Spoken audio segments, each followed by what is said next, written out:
बात भगवान राम के जन्म से पहले की है, जब भील आदिवासी कबीले के मुखिया के घर बेटी हुई थी। उसका नाम सरवण और दूसरा नाम सबरी थे। सबरी की माँ इदुवंती उसे खूब प्यार करती थी। बचपन से ही सबरी पशु पक्षियों की भाषा समझकर उनसे बातें करती और सब सबरी की माँ उसे देखती तो कुछ समझ में नहीं आता। कुछ समय बाद एक पंडित ने सबरी के इस परिवार को बताया कि वो आगे चलकर सन्यासी बन सकती है। इस बात को पता चला तो सबरी के पिताजी ने उसका रिश्ता तय कर दिया। जैसे ही शादी का दिन नज़दीक आया, सबरी के घर वालों ने खूब सारी बकरियां और अन्य जानवर घर के बाहर लाकर बांध दिए। एक दिन सबरी की माँ जब उसके उसके बाल बना रही थी तो उसने माँ से पूछा, इतने सारे जानवर हमारे घर क्यों लाए गए हैं? माँ ने जवाब दिया, बेटी तुम्हारा विवाह होने वाला है, इसीलिए हम लोगों ने इनका इंतजाम बलि के लिए किया है। तुम्हारी शादी के दिन ही बलि प्रथा होगी और फिर से इनसे स्वादिष्ट भोजन बनाकर सबको परोसा जाएगा। यह सब बात सुनकर सबरी दुखी हो गई। काफ़ी देर तक सबरी ने उन जानवरों को आज़ाद करने के बारे में सोचा। सोचते सोचते सबरी के मन में एक ख्याल आया, अगर ये जानवर यहाँ नहीं होंगे तो इनकी बलि रुक सकती है। ऐसा नहीं हुआ तो मेरे घर से कहीं चले जाने पर ही बलि रुकेगी। जब मैं ही नहीं रहूँगी तो विवाह नहीं होगा और ना ही बलि प्रथा। इससे मासूम जान बच जाएंगे। यही सोचकर जानवरों को रखी गई जगह पर सबरी पहुंची। उसने सोचा कि उन्हें खोल देती है, लेकिन वो ऐसा नहीं कर पाई। इसके बाद सबरी जंगल की तरफ भागने लगी। भागते भागते सबरी ऋषिमुखी पर्वत पर पहुंच गई। वो यहाँ पर 10,000 ऋषि रहते थे। सबरी को लगा कि वो भी इसी जंगल में किसी तरह ऋषि मुनियों की सेवा करके अपना जीवन जी लेगी। वो चुपचाप उसी जंगल में इस हिस्से में किसी तरह रहने लगी। सबरी रोजाना ऋषि मुनियों की झोपड़ी के आगे झाड़ू लगाती और हवन के लिए लकड़ियाँ भी लाकर रख देती। ऋषि मुनियों को समझ नहीं आ रहा था कि जंगलों में उनके काम अपने आप कैसे हो रहे हैं। एक दिन सबरी को किसी ऋषि ने देख लिया। उसने देखते ही उसका परिचय पूछा। जैसे ही सबरी ने बताया कि वो भील आदिवासी परिवार से संबंध रखती है तो उसे ऋषियों ने खूब डांट लगाई। सबरी को इस बात का बिल्कुल भी पता नहीं था कि उसकी जाति छोटी है और उसे ऋषियों द्वारा जाति की वजह से अपमान सहन करना पड़ेगा। इतना सब होने के बाद भी सबरी ऋषि मुनि पर्वत दरवाजे पर पहुंची और उनके आंगन में झाड़ू लगाकर उनसे गुरु दीक्षा देने के लिए कहती। हर कोई सबरी को उसकी जाति की वजह से अपने आश्रम से भगा देता।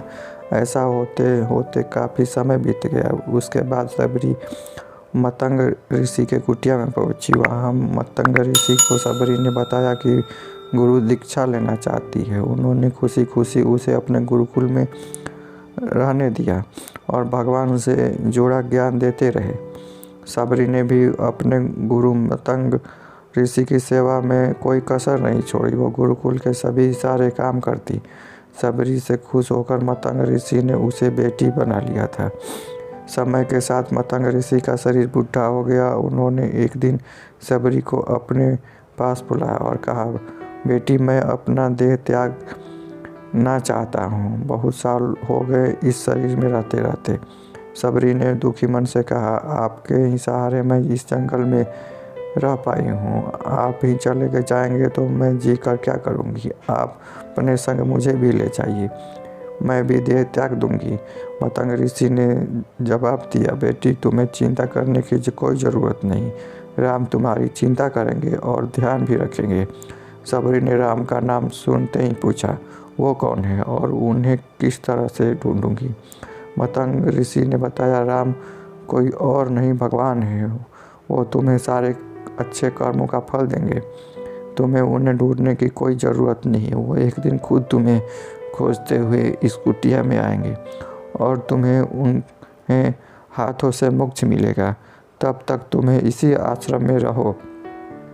इतना कहते ही मतंग ऋषि ने अपना शरीर त्याग दिया। सबरी के मन में मतंग ऋषि के जाने के बाद एक ही बात थी कि भगवान राम स्वयं उससे मिलने आएंगे। वो रोज़ भगवान राम से मिलने के लिए बाग से अच्छे अच्छे फूल लाकर पूरा आश्रम सजाती और भगवान के लिए बेर तोड़ कर लाती। भगवान के लिए बेर चुनते हुए सबरी ने उन्हें चख लेती ताकि भगवान को सिर्फ मीठे फल ही मिले।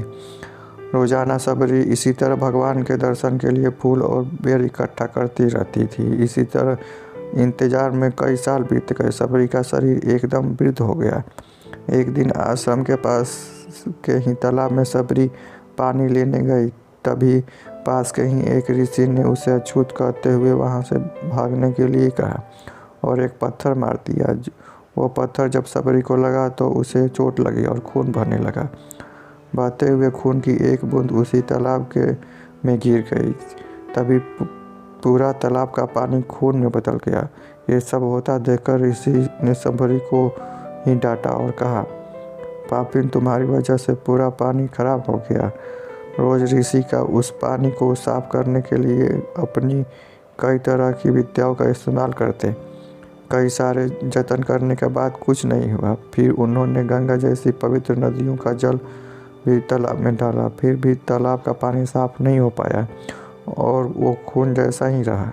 कई सालों तक तालाब के पानी को साफ करने की कोशिश करने के बाद कुछ काम नहीं आया तो ऋषि ने थक कर सब कुछ छोड़ दिया। इस घटना के कई सालों के बाद भगवान राम अपनी पत्नी सीता के हरण के बाद उन्हें ढूंढते हुए उसी तालाब के पास पहुँचे। ऋषि मुनियों ने उन्हें पहचान लिया। भगवान को वहां देखकर ऋषियों ने तालाब का पानी साफ करने के लिए भगवान को अपने पैर उसमें डालने के लिए कहा, लेकिन पानी से जैसे का तैसा ही था। ऋषि मुनियों ने भगवान से भी कई अन्य जतन करवाए, लेकिन वो पानी जस का तस खून जैसा ही रहा। तब भगवान ने ऋषियों से पानी के रक्त में बदलने की कहानी पूछी। तब ऋषियों ने कहानी बताई। उसके बाद कहा कि वो महिलाएं ही अपवित्र है, छोटी जात की है, इसीलिए ये सब हुआ। उसी वक्त भगवान राम ने कहा, ये सब आप लोगों के खराब वचनों से हुआ है। सबरी को इस तरह के शब्द बोलकर आप लोगों ने उसे नहीं बल्कि मेरे दिल को घायल किया है। इसी घायल दिल के रक्त का प्रतीक यह तालाब का लाल पानी है। आगे भगवान राम बोले, कहा है वो माई, मैं उनसे मिलना चाहता हूँ। तब तक सबरी उसी तालाब के पास पहुँच जाती है। इसी दौरान सबरी के पैर को ठोकर लगती है और कुछ धूल उस तालाब में गिर जाती है। तभी सारा पानी साफ हो जाता है। भगवान सबसे कहते हैं कि देखिए, आप लोगों ने क्या कुछ नहीं किया, लेकिन पानी साफ नहीं हुआ। अभी सिर्फ इनके पैर की थोड़ी सी धूल ने ही तालाब का पानी साफ कर दिया। भगवान राम को सबरी पहचान चुकी थी। उन्हें प्रणाम करके सबरी ने कहा, भगवान, आप मेरे साथ कुटिया में चलिए। भगवान भी खुशी खुशी सबरी के साथ चल पड़े। फूलों से सबरी ने भगवान राम का स्वागत किया। वो सीधे बेर तोड़ने के लिए भाग गई और चक चक कर उनके बेर लेकर आई। उन्होंने बड़े प्यार से ही भगवान राम और लक्ष्मण को बेर दिए। भगवान राम ने उतने ही प्यार से उन बेरों को खाना शुरू किया। तभी बेर देखकर मुंह बनाते हुए लक्ष्मण ने कहा, भैया, ये बेर झूठे हैं, इन्हें आप कैसे खा सकते हैं? भगवान ने कहा, लक्ष्मण, ये झूठे नहीं है बल्कि बहुत मीठे हैं। सबरी माई हम सब के लिए ये बहुत प्यार से तोड़कर लाई है। इतना कहकर भगवान राम प्यार से इन बेरों को खाने लगे। भगवान ने जाते हुए सबरी माई से कहा, आप मुझसे जो चाहे मांग सकती हो। सबरी ने कहा, पतंग ऋषि के कहने पर मैं आज तक सिर्फ आपके दर्शन के लिए जी रही थी। अब मुझे मोक्ष प्रदान कीजिए। मैं अपना शरीर आपके सामने ही त्यागूंगी। उसी वक्त सबरी ने अपना शरीर त्याग दिया। भगवान राम ने अपने हाथों से उनका अंतिम संस्कार किया और सीता माँ की खोज में आगे बढ़ गए। इसी तरह से मतंग ऋषि की बात सच साबित हुई और सबरी को भगवान राम के दर्शन भी हुए। तभी से भगवान राम को सबरी के राम भी कहा जाने लगा।